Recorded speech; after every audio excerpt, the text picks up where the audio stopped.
Invoice management system. यह सुविधा अक्टूबर 2024 से आपके जीएसटी पोर्टल पर एक्टिव हो गई है। सभी जीएसटी टैक्स पेयर यह समझना चाहते हैं कि यह फैसिलिटी कैसे वर्क करेगी, इसलिए इस वीडियो में डिटेल से हम जानकारी प्राप्त करेंगे कि कैसे ये इनवॉइस मैनेजमेंट सिस्टम क्या है, कैसे है, ये कैसे वर्क करता है। इनवॉइस मैनेजमेंट सिस्टम जिसमें आपको invoice matching, bill to bill use कैसे करना है, उसका एक्सेप्ट फीचर, रिजेक्ट फीचर और पेंडिंग फीचर क्या दिए गए, मैं सारी चीजें आपको इस वीडियो में डिस्कस करूंगा। तो वीडियो शुरू करने से पहले अगर आप चैनल पे नए हैं तो चैनल को सब्सक्राइब कीजिएगा, वीडियो को लाइक कीजिएगा, शेयर कीजिएगा ज्यादा से ज्यादा लोगों तक, जिससे ये अवेयरनेस फैल सके कि हमारे जीएसटी टैक्स पेयर को कोई असुविधाएं ना हो। चलिए शुरू करते हैं वीडियो। तो हिस्ट्री है, अभी हिस्ट्री इसका देख लेते हैं हम। तो हिस्ट्री के लिए मैंने ऑलरेडी एक वीडियो आपको डाला था, अपने यूट्यूब चैनल पर डाला है, आपके इस नाम से है। आप वहां जाके पूरी वीडियो 8 मिनट का ही वीडियो है, बहुत लंबा वीडियो नहीं है, आप वहां पे जाके देख सकते हैं कि क्या है इनवॉइस मैनेजमेंट सिस्टम, इसको कब लाया गया था। मैंने वहां पे सारी चीजें बताई कि जीएसटीआर 2B में क्या कब रिफ्लेक्ट होगा, जीएसटीआर 3B में कब रिफ्लेक्ट होगा, मैंने सारी चीजें बताई हुई है। तो एक बार जाके आप वहां से चेक कर सकते हैं। और अभी हाल ही में हमारी 54 जीएसटी काउंसिल की मीटिंग हेल्ड हुई है, जिसको रिप्रेजेंट किया था हमारी फाइनेंस मिनिस्टर निर्मला सीतारमण जी के द्वारा रिप्रेजेंट किया गया है। इसमें भी हमारी 3 चीजों को लेकर दिया गया, इस जानकारी दी गई थी। जानकारी एक पहला दिया गया था आरसीएम का लेजर के लिए दिया गया था, और दूसरा input tax credit ledger reclaim की लेजर को दिया गया, अमेंडमेंट किया गया। तीसरा इनवॉइस मैनेजमेंट सिस्टम। एक्चुअली हुआ क्या था, ये पहले ही 2017 में सारी चीजें बन गई थी, पर इसको लागू नहीं किया गया था। पर अब जीएसटी काउंसिल के द्वारा अब इसको धीरे धीरे ये लागू किया जा रहा है। पहले इसकी डेट दी गई थी 31 अक्टूबर तक, लेकिन अभी जो हाल ही में एडवाइजरी आई है, जिसके थ्रू मैं ये वीडियो बना रहा हूँ, उसमें ये डेट बदल के आपको 14 अक्टूबर तक ही से ही देखनी शुरू हो जाएगी। तो आइए हम अब वो एडवाइजरी देख लेते हैं क्या है, कैसे है। ये आया है, ये है हमारे पास एडवाइजरी जो हाल ही में हमारे जीएसटी डिपार्टमेंट के थ्रू दी गई है। ये देखिए, ये डेट दिया गया, सबसे मेन इंपॉर्टेंट यही पैराग्राफ है पूरे ये एडवाइजरी में। इसमें ये लिखा गया है कि this facility shall be available to GST tax payer from 14 October onward on the GST portals. ये 14 अक्टूबर से आपको जीएसटी पोर्टल पे दिखना शुरू हो जाएगा। It may be noted that it is not mandatory. यह एक मैंडेटरी नहीं कि आपको इसको करना ही है, ये एक मैंडेटरी नहीं। आप या तो इसको कर भी सकते हैं या छोड़ भी सकते हैं, इससे कोई दिक्कत नहीं होगी आपके जीएसटी पे। बिल को accept, reject invoices in IMS dashboard for the GSTR 2B generation. GSTR 2B generate होने तक पहले ही चीजें आप ये देख सकते हैं, यानी जीएसटीआर 1 फाइल होता है, 1 से लेके 11 तारीख तक फाइल होता है। फिर उसके बाद 2-3 दिन आपको समय रहेगा कि आप इसकी बिल मैचिंग को मिला के आपको 14 तक की ये चीजें कर लेनी है। 14 के बाद से आप पे ये चीजें शो करने लगेंगी कि आपकी क्या बिल गलत है या सही है, उसको पेंडिंग में रखा जाता है, एक्सेप्ट है कर सकते हैं, रिजेक्ट कर सकते हैं, ये सारी चीजें आपको वहां पे दिखी। अगर आप वहां पे कोई भी एक्शन नहीं लेंगे तो ये ऑटोमेटिक ये माना जाएगा कि आपने सारे बिल को एक्सेप्ट कर लिया है। अब इसको पूरा हम अभी पैराग्राफ पढ़ देते हैं, फिर इसमें आपको क्लियर होएगा। If a taxpayer choose not to take any action on received invoices, then its GSTR 2B would be generated on the 14th of month as being generated today. तो वही दिया गया है कि अगर आप इसमें कोई भी एक्शन नहीं लेते हैं तो ये माना जाएगा कि ये जीएसटीआर 2B में ऑटो पॉपुलेट होकर जनरेट होना शुरू हो जाएगा कि सारी बिल को एक्सेप्ट कर लिया गया। The invoices where no action would be taken by recipient would be treated as the accepted by the system के द्वारा ऑटोमेटिक एक्सेप्ट कर दिएगा and drafted to GSTR 2B जो कि हमारी 14 तारीख के बाद शो करती है, उसमें ये जनरेट होना शुरू हो जाएगा। Generated including only accepted, no action taken invoices. However, the recipient taxpayers are allowed to take in the action or changes action already taken on accepted invoices till the filling of the GSTR 3B on of the month। या आप जब तक GSTR 3B नहीं file कर देंगे तब तक ये आपके पोर्टल पे शो करता रहेगा। अब इसके लिए कैसे कैसे क्या चीजें करनी है सारी चीजें इस वीडियो में डिस्कस किया गया, अंत तक बने रहिएगा। तो आइए आगे देखते हैं क्या क्या चीजें दिए गए हैं। अब सबसे पहले आप अपना जीएसटी को लॉगिन कर लेंगे। जीएसटी लॉगिन करने के बाद आपको सामने आपका जीएसटी का डैशबोर्ड शो हो जाएगा। डैशबोर्ड शो होने के बाद आपको सीधा सीधा सर्विसेज पे आ जाना है। सर्विसेज पे जब आएंगे आप तो सर्विसेज पे आने के बाद आपको रिटर्न पे आना है। रिटर्न पे जैसे ही आप क्लिक करेंगे तो आपको यहाँ पे एक टैब शो करेगा इनवॉइस मैनेजमेंट सिस्टम। आप यहाँ पे जब क्लिक करेंगे तो आपको यहाँ दो टैब शो करके आएगा, इनवर्ड सप्लाई और आउटवर्ड सप्लाई। अब इनवर्ड सप्लाई और आउटवर्ड सप्लाई क्या होता है इसको जान लेते हैं। इनवर्ड सप्लाई ये होता है कि जहां से आपने अपना माल को परचेज किया है उसको इनवर्ड सप्लाई बोलते हैं। और आउटवर्ड सप्लाई क्या होता है, जिसको हमने अपने माल को बेचा हुआ है वो आउटवर्ड सप्लाई हो जाता है। तो यहाँ पे इनवर्ड सप्लाई का क्या मतलब आएगा कि हम जहां से मैंने परचेज किया है, मानिए मतलब हमने किसी बायर से परचेज किया है, उसको लेके आए अपने शॉप पे लेके आए, अब हम आगे सेल करेंगे। तो अगर मैं किसी को यहाँ पे जैसे मैंने एक पार्टी से परचेज किया हुआ है, वो परचेज की जो बिल जो पार्टी अपना GSTR 1 और IFF फाइल करेगा तो आपको यहाँ पे इनवर्ड सप्लाई में शो करेगा। और आपने जिस पार्टी को अपना माल बेचा हुआ है उसको जब वो अपना GSTR 1 फाइल करेगा, GSTR IFF में फाइल करेगा, तो उसके बाद आपको अगर कोई बिल उसके जैसे उसने एक्शन लिया कि ये बिल रिजेक्ट कर दिया गया या इस बिल को पेंडिंग में डाल दिया या इस बिल को एक्सेप्ट किया तो वो यहाँ आउटवर्ड सप्लाई में शो करेगा। और बाकी आप अगर आपको जो एक्शन लेना है वो इनवर्ड सप्लाई में शो करेगा। यही देखिए ये ऊपर यही चीजें लिखी गई हैं, मैं पढ़ देता हूँ क्या लिखा है। Dashboard inward supply, dashboard to view an act of the inward supply reported by your supplier और in GSTR 1 IFF GSTR 1A। GSTR 1 amendment होता है और जहां से मैंने माल परचेज किया वो हमारा सप्लायर जब अपना GSTR 1 IFF या GSTR 1A फाइल करेगा तो उसके बाद हमको यहाँ इनवर्ड सप्लाई में शो करेगा। और आउटवर्ड सप्लाई में जब हम खुद और अपना GSTR 1 फाइल GSTR 1 या IFF या GSTR 1A को फाइल के रहेंगे तो जिस पार्टी को मैंने माल बेचा हुआ है तो वो जब वहां से कोई एक्शन लेगा तो उसको आपके यहाँ आउटवर्ड सप्लाई में शो करेगा।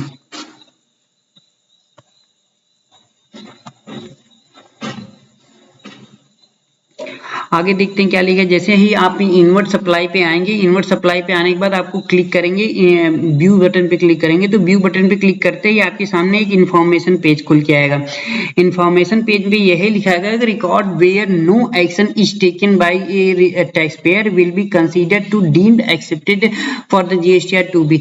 अगर आपने कोई एक्शन नहीं लिया जाए तो यह मान लिया जाएगा कि आपने सारे बिल को एक्सेप्ट कर लिया है, तो फिर उसके बाद ये GSTR 2B में ऑटो पॉपुलेट हो जाएगा। देन आपको ओके बटन पे क्लिक करके आगे बढ़ जाना है। ओके बटन पे क्लिक करके जैसे ही आप आगे बढ़ेंगे आपके सामने एक ये टैब खुल के आएगा। ये पूरा इनवॉइस मैनेजमेंट सिस्टम का पूरा डैशबोर्ड खुल के आएगा। अब यहाँ पे आपको आपका GST नंबर भी शो करेगा, GST नंबर शो करेगा, लीगल नेम क्या है आपके बिजनेस का यहाँ पे शो करेगा, ट्रेड नेम भी शो करेगा। यहाँ से आप एडवाइजरी भी देख सकते हैं, अगर कोई आपको दिक्कत है तो आप इसमें हेल्प भी कर सकते हैं। जो हमारे GST के बैठे रहते हैं हमारे GST ऑफिस में या GST कॉल सेंटर में, वहां से आपको ये हेल्प मिलेगी या तो AI हेल्प मिलेगी आपको। फिर उसके बाद यहाँ पे एक आपको ऑल ITC का टैब शो करेगा, इनवर्ड सप्लाई का फ्रॉम ISD का शो करेगा, इनपुट्स ऑफ गुड्स का शो करेगा।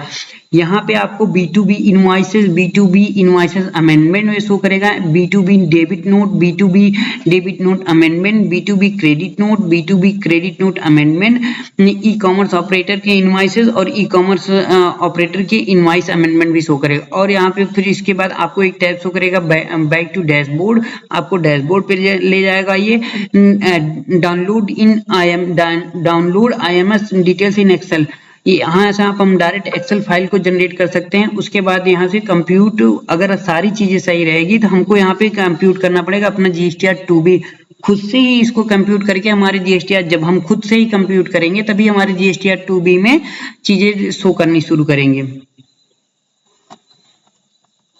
और उसके बाद जैसे ही हम यहाँ पे B2B के इनवॉइसेस के हाइपर लिंक्स पे क्लिक करेंगे तो हमको यहाँ पे मैंने जितने एक्शन लिए हैं, यानी 2 एक्शन लिए हैं जिसमें से मैंने 5 को एक्सेप्ट किया है, 5 को रिजेक्ट किया है, 4 को पेंडिंग किया है। तो जितने भी सारी चीजें हैं वो यहाँ पे हमको शो करने लगेगी। आप यहाँ B2B में अंदर जब जाके क्लिक करेंगे कि हमारे क्या क्या इनवॉइसेस हैं, कैसे कैसे कौन सी इनवॉइसेस हैं, कौन कौन से पार्टी ने चढ़ा, अभी हम आगे देख लेते हैं कैसे कैसे चढ़ा गया।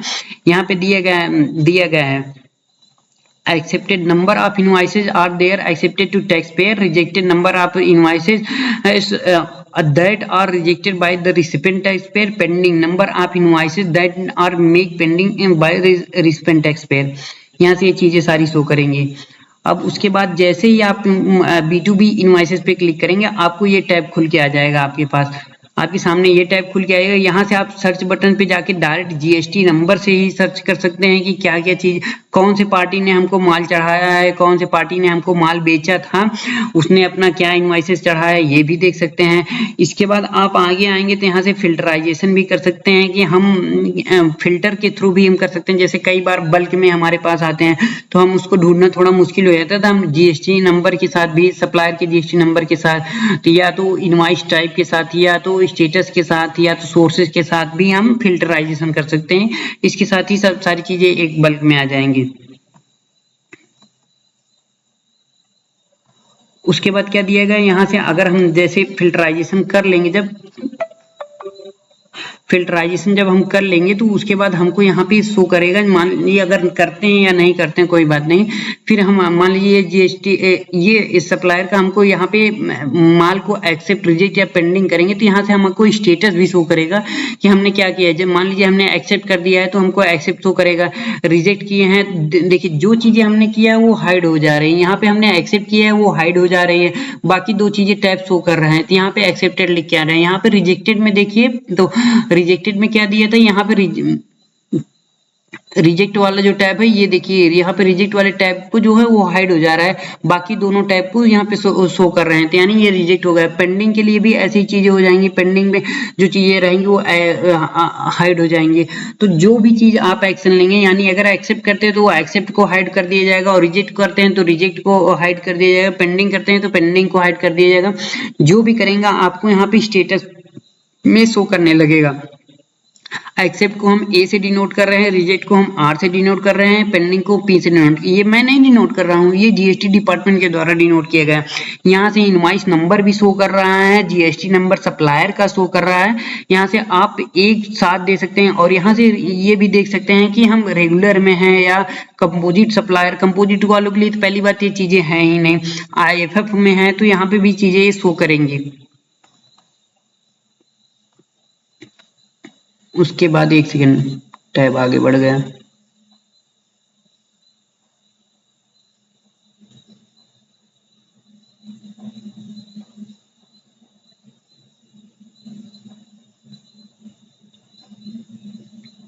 एक सेकंड बस आ गए।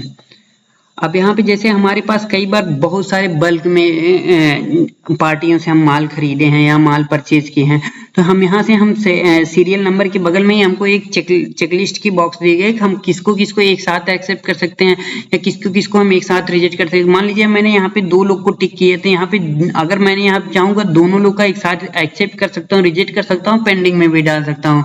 तो ये चीजें आपको यहाँ पे ये भी फैसिलिटी देगी कि बल्क में, ये हमारे टाइम सेविंग को लिए जीएसटी डिपार्टमेंट के द्वारा किए गए।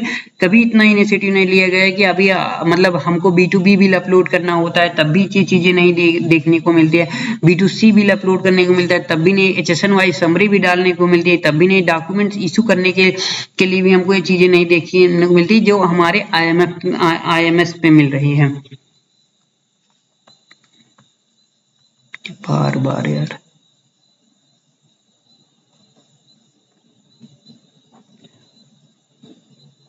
उसके बाद अगर आप एक साथ सेलेक्ट करेंगे तो सेलेक्ट करने के बाद आपको लिख के आएगा कि selected all the records, current page only 10 records, 10 record को दिया गया है इसमें। अगर आप यहाँ पे प्रोसीड पे क्लिक करके आपको यहाँ पे सिंपली आगे बढ़ जाना है।